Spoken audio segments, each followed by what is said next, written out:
आमदार डॉक्टर आशिषराव देशमुख यांनी भर पावसात केली अतिवृष्टीमुळे झालेल्या शेतपीक नुकसानीची पाहणी।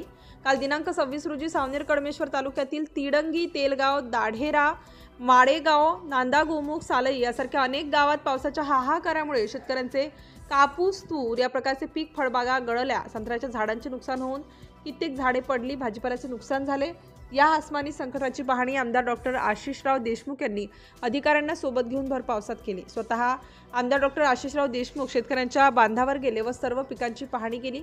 तसेच संकटात सापडलेल्या शेतकऱ्यांना मायेने धीर दिला। त्यांनी सर्व संबंधित अधिकाऱ्यांना सूचना दिल्या की सर्व शेतकऱ्यांच्या शेताचे व्यवस्थित पंचनामे करावे, जेणेकरून कपाशी, तूर, संत्रा, भाजीपाला तसेच सर्व पिकांचे नुकसान भरपाई शेतकऱ्यांना मिळण्यासाठी मदत होईल। आमदार डॉक्टर देशमुख यांनी शेतकऱ्यांना आश्वस्त केले की शासन दरबारी पाठपुरावा करून जास्तीत जास्त नुकसान भरपाई करून देण्यासाठी प्रामाणिक प्रयत्न करू। यावेळी डॉक्टर राजू पोद्दार, मनोहर कुंभारे, रामराव मोवाडे, दिगंबर सुरतकर, उपविभागीय अधिकारी संपत खलाटे, खंडविकास अधिकारी सौ अंजुषा गराटे, तहसीलदार विकास बिक्कड, तहसीलदार अक्षय पोयम, कृषी अधिकारी दीपाली कुंभारे, रचना चौहान, मोनाली कुंभारे उपस्थित होते।